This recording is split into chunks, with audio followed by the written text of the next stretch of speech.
Halo guys, selamat siang atau selamat sore, selamat malam semuanya yang menonton video ini. Sebelumnya terima kasih sudah berkunjung ke channel video ini. Sekali lagi saya mengucapkan semangat ya untuk besok teman-teman akan menghadapi ujian SAT Biologi. Semangat. Saya titip pesan teman-teman kerjakan dengan sebaik-baiknya, dengan jujur. Kalian belajar, kalian persiapkan dengan baik hari ini ya, sampai besok dari jam 7 sampai jam 9. Oke.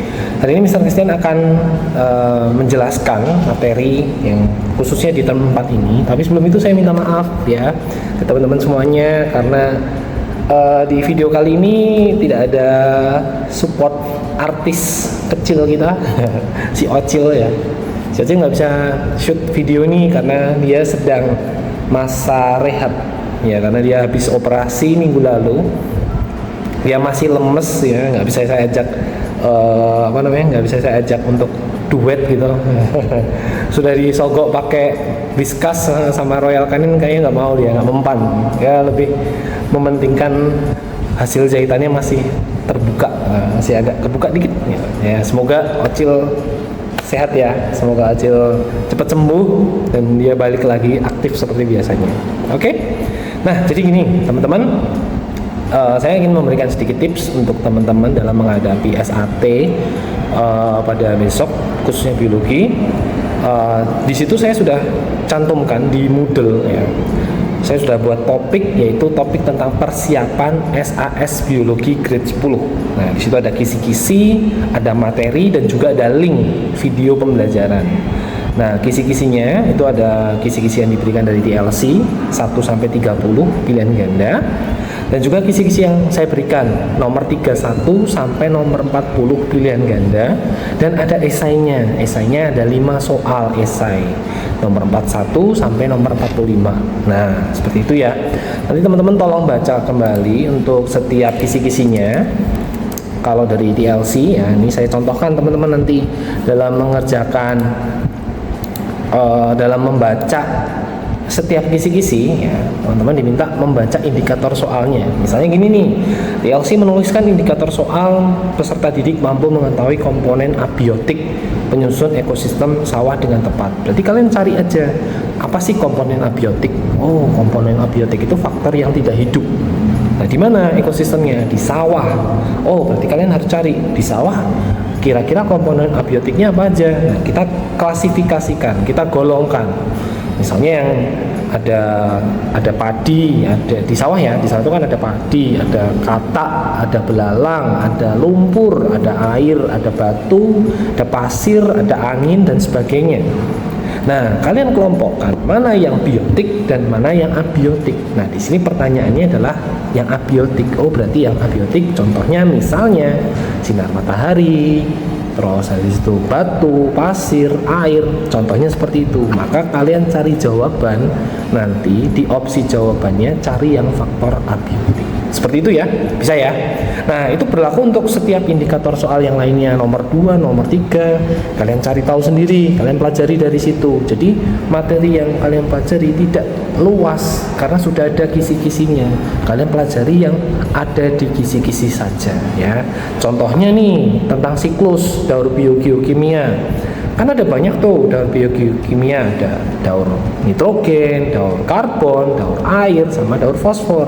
Tapi yang ada di indikator soal cuma siklus karbon. Oh ya sudah, kalian cuma pelajari siklus karbon saja. Gitu, oke? Saya. Nah, untuk soal-soal yang lainnya dari TLC tadi ada soal-soal tentang 1 sampai 9 itu tentang ekosistem. Nah, sisanya dari nomor 10 sampai 30 itu soalnya tentang pencemaran lingkungan ya. Kalian pelajari dari PPT yang sudah Mr. Christian berikan, kalian pelajari lagi, atau kalau misalnya masih kurang boleh tambah dari sumber-sumber lain. Mau kalian cari searching dari Google, dari jurnal, ataupun bisa juga dari buku ya. Kalian bisa tambah sebagai suplemen untuk materi-materi kalian. Tapi perlu diingat lagi, yang kalian pelajari fokusnya pada kisi-kisinya saja, oke? Supaya nanti hasilnya juga lebih baik, oke? Nah, nanti di soal tentang pencemaran perubahan dan pencemaran lingkungan itu ada tentang bahan pencemar ya. Kalian masih ingat kan ada zat pencemar ya, zat fisika, kimia, biologi ya seperti itu. Lokasi tercemar contohnya kayak pencemaran udara, pencemaran air, pencemaran tanah dan juga pencemaran suara. Nah, itu juga teman-teman pelajari lagi. Nanti di kisi-kisi saya keluarkan tentang pencemaran suara. Nah, tuh masih ingat kan ada pencemaran impulsif, semi impulsif, lalu semi kontinu dan kontinu. Nah, itu teman-teman pahami lagi konteks-konteksnya ya. Dari situ saya berikan indikasi-indikasinya, kalian cari sumbernya, kalian tuliskan di catatan. Nah, itu nanti bisa jadi keluar dalam soal. Oke, nanti ada juga tentang pencemaran lingkungan khususnya di laut ya, pencemaran oleh logam berat ya. Logam berat itu biasanya dihasilkan oleh zat cair ya, kayak misalnya limbah dari penggalian nikel yang ada di Pulau Bangka misalnya seperti itu, atau misalnya pencemaran dari zat-zat lainnya misalnya kadmium, arsenik dan sebagainya kayak gitu, itu juga dipelajari. Nah, nanti pasti setiap masalah pencemaran itu pasti ada solusinya ya. Kalau misalnya pencemaran udara ya kan pasti berkaitan tentang karbon monoksida, terus nitrogen ya, nitrogen dioksida, kemudian CFC ya. CFC itu yang biasanya berdampak pada ini apa namanya penipisan lapisan ozon. Kemudian ada juga sulfur dioksida, trioksida yang bisa menyebabkan hujan asam ya. Nah, kalian ingat-ingat ciri-cirinya. Nah, setiap permasalahan pencemaran tadi pasti ada solusinya. Solusinya seperti apa? Ya, itu juga sudah saya sampaikan di pertemuan ketiga ya. Di PPT juga ada cara mengatasinya, bisa dengan cara kita melakukan pembakaran yang bersih ya dengan menggunakan sebuah alat ya. Terus kemudian kalau misalnya ada ceropong asap, kita menggunakan semacam alat penyaringan, filter gitu ya. Kemudian bisa juga kalau yang tidak bergerak ya kita menggunakan yang bergerak ya bisa menggunakan kendaraan listrik ataupun kendaraan umum ya, seperti itu.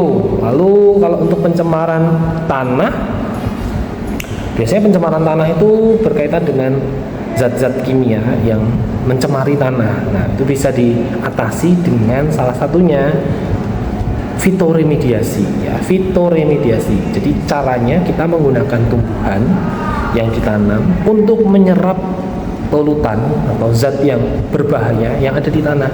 Ya, jadi supaya tanahnya itu bersih, netral, nggak tercemar. Nah, biasanya tanaman-tanaman tersebut memang difokuskan untuk menyerap zat-zat tersebut. Contohnya apa? Bunga matahari, tanaman kangkung. Nah, itu bisa dijadikan sebagai tanaman fitoremediasi.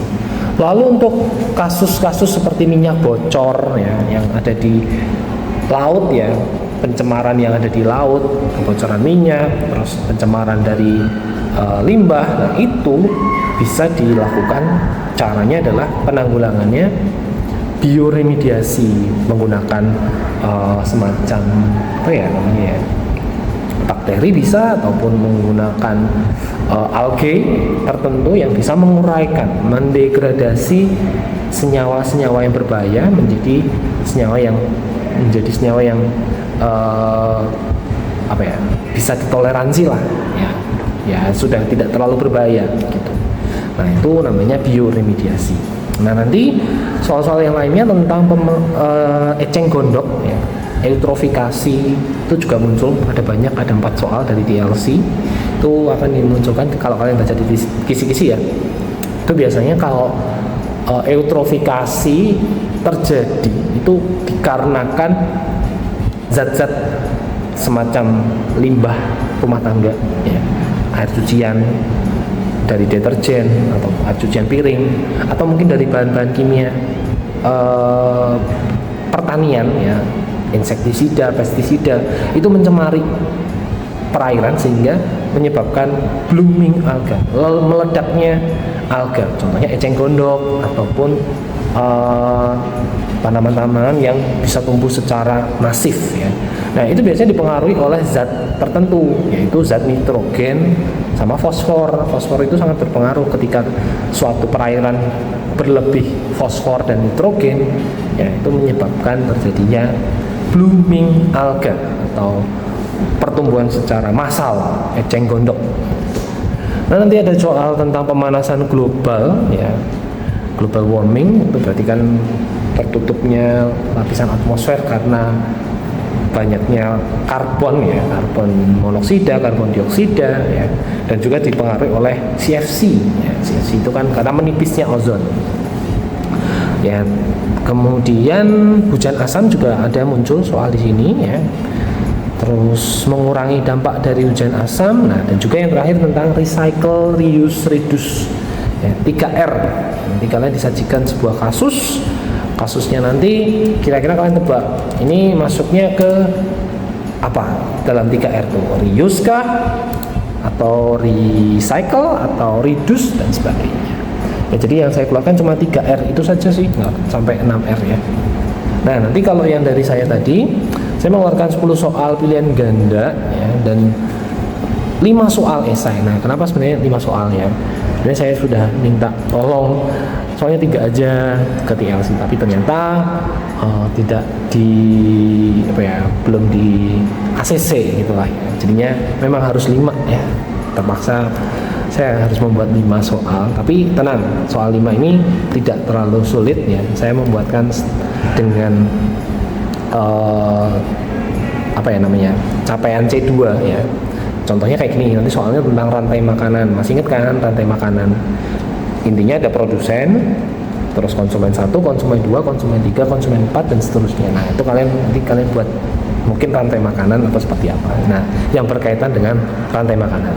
Lalu yang kedua tentang dampak pencemaran lingkungan. Nah misalnya nih ada kasus misalnya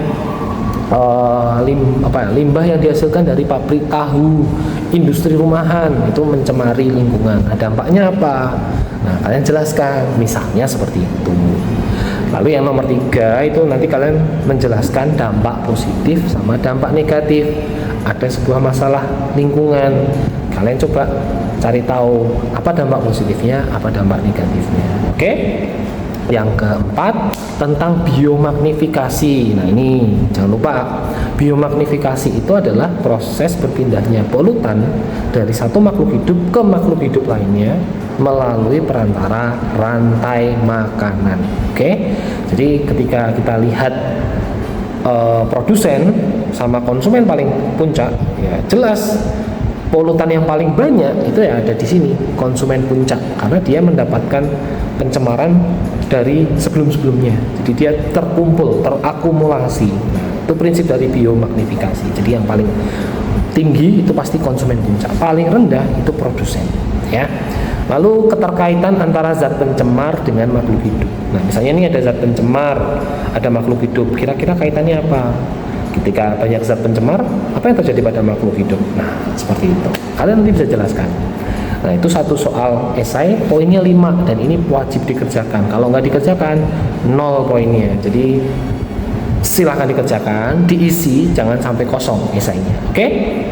Lalu untuk pilihan ganda dari saya sudah saya tuliskan ya materi-materinya, ada jenis-jenis ekosistem perairan, faktor biotik ya, kalau tadi yang TLC abiotik, saya biotiknya, zat pencemar fisik, analisis pencemaran udara, biomagnifikasi juga saya keluarkan di pilihan ganda, suksesi ada juga, fitoremediasi, prinsip 3R, lalu pencegahan pencemaran lingkungan dan jenis-jenis pencemaran suara. Nah itu juga akan muncul. Silakan dipelajari, semangat teman-teman semuanya. Materinya ada di Moodle, semuanya sudah saya kelompokkan jadi satu di topik kisi-kisi materi link video pembelajaran persiapan SAS. Semangat semuanya dan batik, semoga kalian bisa mengerjakan soal biologi dengan maksimal. Alay banget ya. Bye.